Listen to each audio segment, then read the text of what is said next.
or at least driving them wildly off their game in a way that feeds right into his strengths. Take the Washington Post. Mark Halperin, the Washington, and I'm going to be talking now about people whom I love and respect. Papers that I love and respect. Journalists that I love and respect. But this is a diagnosis the mainstream media better pick up on fast, because they're getting it wrong time and time again. The Washington Post wrote an article yesterday morning where you could cut and paste, Mark, the GOP establishment names and the quotes and the predictions of Donald Trump's imminent doom from the John McCain, the identical John McCain story that they wrote 2-3 weeks ago, 2 or 3 Sundays ago. Identical. Really? They go to Lindsey Graham to predict that Donald Trump's campaign's going to end. GOP leaders say Trump erratic style will hurt him. I mean, I saw, we talked about this. We could not believe the headline. Wall Street Journal today, same idea, saying, all right, this is it. Trump's demise is finally coming. Yeah. They rely on a woman named Penny Nance, the chief executive of the conservative group Concerned Women for America, as their expert to say this is it. This shows you that Trump is about to decline. By the way, this is not even going to the substance of the remarks, which we'll get to in a second. But I mean, how many times are they going to predict the imminent decline of Donald Trump? There's an iron triangle now. You've got these conservative activists who want Trump to decline. You've got the 2016 candidates who want Trump to decline. And the media, as you say, some people we like and respect who just seem to have decided that they want to write his obituary now. We're not here carrying Donald Trump's brief. We're not here defending Donald Trump. But the media is jumping to conclusions that feed into Donald Trump's supporters' worst beliefs about the media, that assume the very worst and write it as if that's the case, and you only help Donald Trump. Okay, but that all said, and we can't resolve what was in Donald Trump's mind when he made that comment. And you would agree, as a reporter for the New York Times, that the editor should not write it as the lead, that is what Donald Trump is talking about, because you don't know, I don't know, they don't know what was in his head. We don't know, but here's but I think let's look at it this way. Do you think that sitting here today on Monday morning, 3.5 days or whatever it is since that debate, do you think Donald Trump is in better shape than he was 3.5 days ago, or in worse shape than he was 3.5 days ago? I think he's probably, after being on all the Sunday news shows, and probably after you once again have the media overreacting and the Republican establishment in Washington overreacting and the iron triangle, that I think he's probably, well, in as good of shape. I know this. It wasn't Donald Trump who was hurt by the debate. It was Jeb Bush who was hurt by the debate. It was Scott Walker who was hurt by the debate. It was the Republican establishment that was hurt by the debate. Look at the people who went up. Add up Donald Trump's numbers, Ben Carson's numbers, and Ted Cruz's numbers. You're approaching 50% of 3 guys who were just anti-Washington. Who was the biggest winner, Mika? Probably Carly Fiorina. She was. She was. And, you know, it's not just the media. I think there's a whole list here of entities that have taken not only just a side against Donald Trump, but aim at him. And they've completely misfired. And it's not just the media, it's elite circles. It's you know, Fox News itself.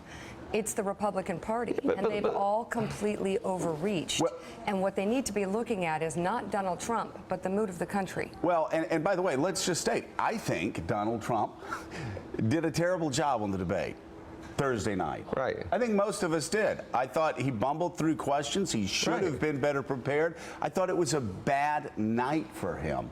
It is, though, the media overreacting to Donald Trump that once again feeds into Donald Trump. Who was it? I saw, there was a quote that I think I sent to you, I think Matt Taibbi, that said only the Republican establishment and the mainstream media, by overreaching, could make, as Matt Taibbi said, one of the biggest bullies in America a sympathetic figure. And speaking of which, let's talk about my friends at Fox News. And I don't know Megyn Kelly that well, but I certainly, I just don't, I can't have any more respect for the three and for Chris Wallace, and I just love Brett, Huge. and I've known him for a long time. I love him. He's a great guy. But let's talk about that for a second and the overreaction of that. That, you know, Reince Priebus had decided to ban networks, this one, and I would if I were Reince Priebus too, so I'm not knocking. I might never give him MSNBC a Republican debate right now. Pretty soon I would. I think I would Things are changing really quickly, this network, but a year ago, never. I understand that. But the idea was to get news outlets, Mark, that would ask legitimate questions about policy instead of gotcha questions. There wasn't a single question asked of the Republican frontrunner that dealt with jobs, that dealt with Iran, that dealt with ISIS, that dealt with the economy writ large, that dealt with foreign policy writ large. It was, you had three questions. The first one was, I was stunned. And I guess you told me Rush Limbaugh talked about this for a long time. On the first question was on Donald Trump's insult of Rosie O'Donnell and his insults of reality show contestants. And were they crude and crass? Yes. Would I ever say it? No. Would any Republican candidate there ever say it? But no. But that's your first question. And then the next question was asking this billionaire about 4 deals that failed. And then the third was, really, it was a political speech that was veiled as a question with a zinger at the end going, so tell me, when did you become a Republican? I mean, it was, and so I'm sitting there thinking, I thought this is what we as Republicans were trying to avoid. People that used front runners as theater. And it was political theater on Thursday night, starting with the first question. Yeah, I mean, a lot of the questions, they did ask him about the Iran deal at one point.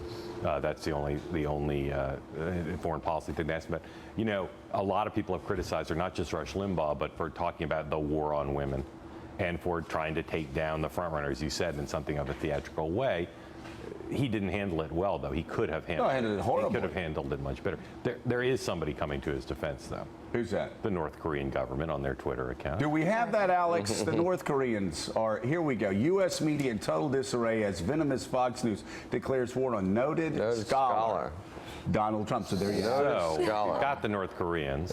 That's a pretty strong coalition. You know, they went after him, and he didn't do all that well. But I think we all, at least you and I, agree. Mika probably agrees, I don't know about Steve, that he's still standing and he's still being defiant. And if he's so weak, the question I have this morning is, why isn't any Republican just overtaking him? If it's such a strong field, if he's so weak, why is it that they can't get, you know, traction in the polls? Why can't they move up? Following my Twitter feed yesterday, throughout the day, when there was a poll showing Donald Trump in first place, just fraught with lots of different problems all around for him and for the whole other things that might have been disturbing if there are any. We're so busy trying to play gotcha like liberals usually do with conservatives. Moderators asked were questions that, if asked by a broadcast network, coalition with Turkey at the same time that we're trying to go in, you could go into specifics of policy and get him there. Instead, this was the sort of thing. And the questions that the moderators asked were questions that, if asked by a broadcast network or any other network other than Fox News, the reaction would have been so volcanic. Think if it happened here. That conservatives would altogether be trashing those networks and the mainstream media for months to come, which brings up a much bigger point. Then we'll go to this poll. The whole idea, people are out there cheering, well, is Fox News going to win this or Donald Trump going to win this? No, this is not a zero-sum game.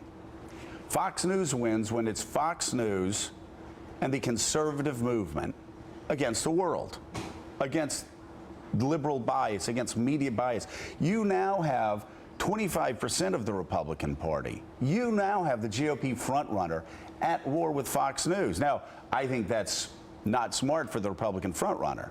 I would never do it. He'll make up with them. In a million years. But that's Well, that's what I'm saying. They're going to make up, and the reason they're going to make up is because at the end of the day, it's about business. Roger Ailes said that when he attacked MSNBC one of many times. He goes, hey, it's not even about ideology. It's about what's good television, what's bad television. Donald Trump brought in 24 million people to watch this debate. Roger Ailes and Fox News knows that. It's also not good having Megyn Kelly out front, who is their new superstar. She is the superstar over there, and it gets amazing numbers. She's a talent who's extraordinarily important to them. She doesn't need to be at war with the front runner and playing victim, and she's not playing victim. But, you know, a lot of people say, well, you know, she should play victim. And no, that's not good for Fox. It's not good to have the conservative base split. Yeah. It's not good for the Republican Party. And that's one other thing that my son said last night over dinner. He said they're just dividing the party. And they're just inviting Donald Trump to run as an independent. Somebody out there has to have the sense to try to bring everybody together. And the demographics of the Fox News viewership is pretty in line with what Trump is talking about on policy. Yeah. All right, despite all the controversy and headlines, a new poll finds Donald Trump is still on top with Republican voters. An NBC News SurveyMonkey poll from Friday and Saturday shows Trump with 23%, 10 points ahead of Senator Ted Cruz, Ben Carson, Carly Fiorina, and Senator Marco Rubio round out the top 5. Mark Halperin, who's missing from that top 5? The national frontrunner, the dominant, inevitable nominee, Jeb Bush. Well, and all, yeah. That's just stunning to me. All right. And by the way, yeah, Scott Walker, the other national frontrunner. The two people that are the national frontrunners, they look like establishment candidates. Look again at the top, actually 4. Look at the top 4 people in the Republican Party. This is a headline, not Donald Trump, not comments on Friday night on CNN. The top 4, that is your national headline. 3 of whom have never held elective office. And the 4th has been running against the Republican Party from the second he started running for the Senate.